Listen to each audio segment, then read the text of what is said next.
Армысыздар, құрметті көрермендер. Менің есімім Ризабек Бексултанұлы. Менің YouTube арнама қош келдіңіздер.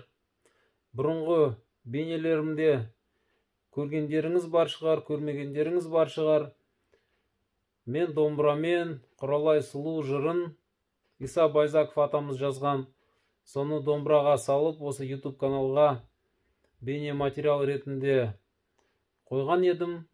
Сол жырда Келден Батыр мен Құралай сұлудың оқиғасы айтылады. Келден Батыр қалмақтарда тұтқында 5 жыл болып, 13 жасынан тұтқынға түсіп, сол жерде Сейқын хан деген қалмақтардың ханының қызы Құралай сұлу, шешесі қазақ, тұтқын қазақ қызы, содан туған Құралай сұлу деген қыз жаңағы Келден Батырдың қазақ екенін біліп, сол жерден құтқарып, екеуі тұтқыннан қашып, соңынан қуған 100 қуғыншының жартысын жеңіп, қалғандары тұра қашқан оқиға. Сол жерде Келден Батыр мен Құралай сұлу Сарыарқаның жеріне жетіп, қазақтың еліне жетіп, бір қопаның басына тоқтап, сол жерде демалып атқан кезде Құралайға жолбарыс шауып, сол жерде қаза болады. Сол жерде Келден Батыр Құралайға арнап кесене орнатады екен, өзі хан болады екен. Сол кесененің орнын іздеп, мен осы жуырда іздеп тауып, сол жерге барып, басына Құран оқып келдім. Сол бейнелерді қазір сіздердің назарларыңызға ұсынайын деп отырмын. Аяғына дейін көріңіздер. Ассаламалейкум, қазақ елі, құрметті достар. Бүгін міне Құралай сұлу кесенесін іздеп келе жатырмын. Жамбыл облысы Мойынқұм ауданындамыз. Міне жол алдымызда, навигатормен келе жатырмын. Мынау сол жағымызда Шу өзені, соның бойымен жатқан жол, тас жол, міне соның үстінде келе жатырмыз. Құралай сұлу басына барып, кесенесіне барып, сол жерге Құран оқиын деп келе жатырмын.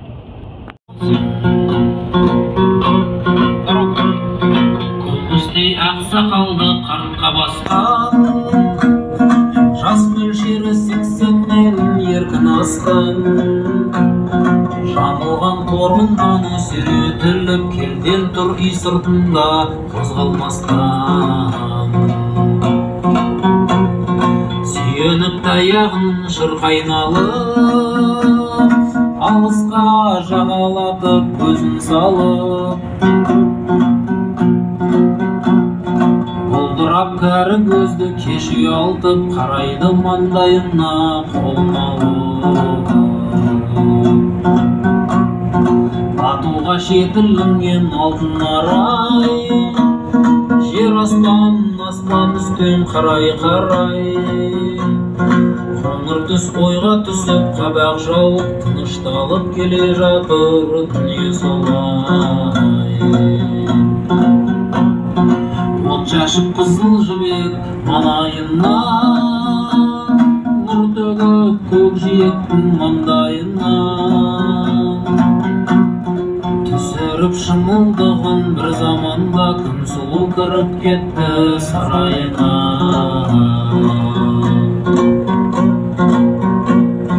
Батыс пен солтүстіктің арасынан келеді салт жолаушы бір-екі адам. Жөн сұрап бір адамнан қарсы жүрді, келді екен көз жіберіп тұрған соған. Көк бойы жерге келіп сәлем берді, қосшыға атын тастап қарсы жүрді. Қол беріп Келден байға амандасты, көретін күн болды деп сізде ерді. Шу өзенін үстінен өтіп бар жатырмыз. Міне сол көпір. Аны Шу өзені деген жазылып тұр.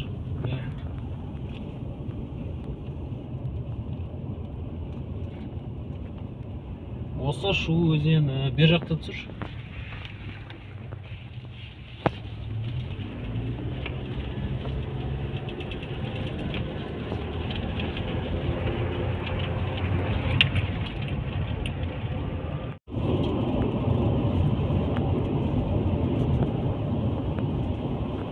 Мойынқұм райцентрға келдік, аудан орталығы.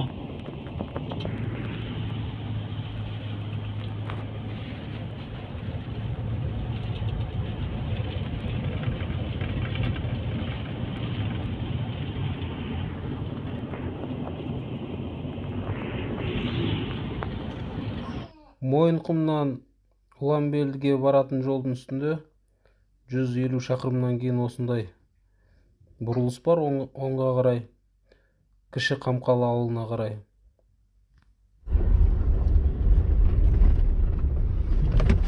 Мынау Кіші Қамқалы көлі міне. Құралай сұлу мен Келден Батырдың тоқтаған жері осы жер. Қамыс бар еді ғой, о жерде. Кітапта қамыс бар деп жазады.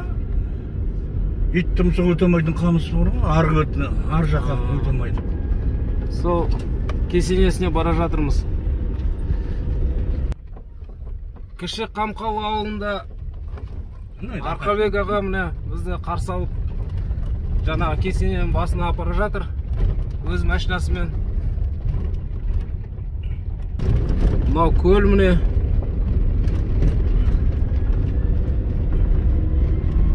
Қамыстар ар жағында басталады деймін, иә?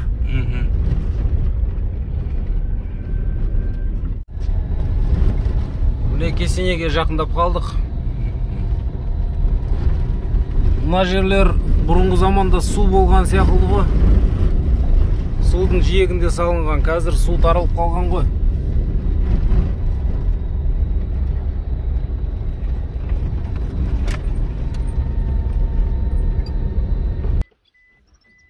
Міне келіп тоқтадық. Мына жер қамыс міне.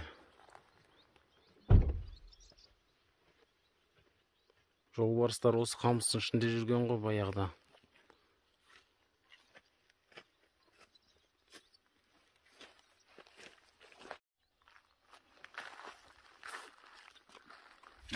Өлеңдетіп жазған. Аха. Жапар Сатылғанов деген ағамыз. Бүркітші өзі. Саясаткер не? Андасай қорығының директоры болған кісі. Өзінің ақындық несі де бар, осы нені жазған жоқсы.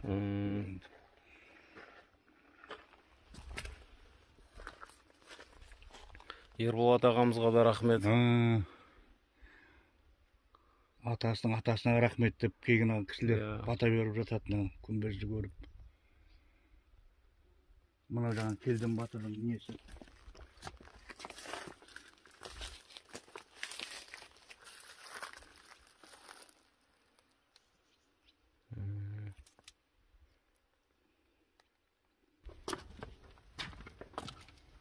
Бұрынғы күмбездің орны сол несімен тескен жоқ.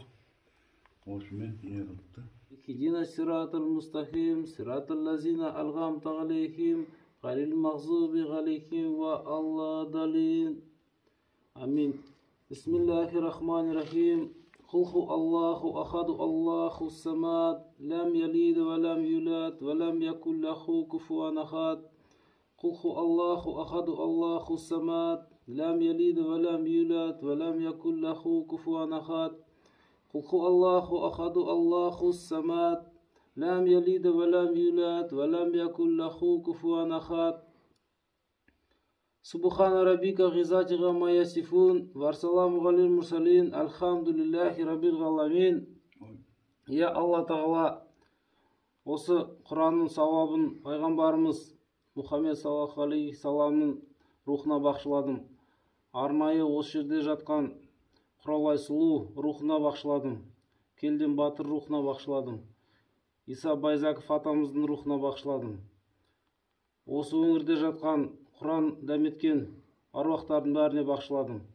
Осы жерде қол жайып отырған ағайындардың үйінен Құранда меткен аруақтардың бәріне бақшыладым. Жатқан жерлері жарық болсын, топырағы торқау болсын, орны жұмақтың төрінен болсын. Өліге иман, тіріге береке берсін.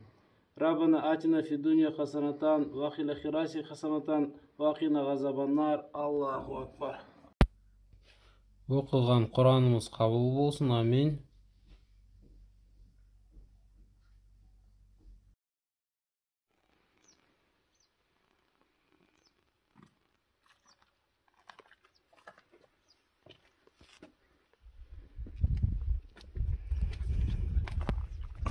Менімен серік болып барған мына жігіт Данияр аты. Мына кісі бізді қарсы алған Арқабек деген кісі. Осы кесене орнатылған кезде Ерболат деген сол елдің азаматы осы кесенені орнатыпты. Соған ат салысқандардың біреуі екен осы кісі, Арқабек ағамыз. Мынау міне Кіші Қамқалы ауылына өтетін көпір ғой, ортасы сынып түсіп қалған екен. Қазір мына жақта су жоқ жерінен айналып өтеміз.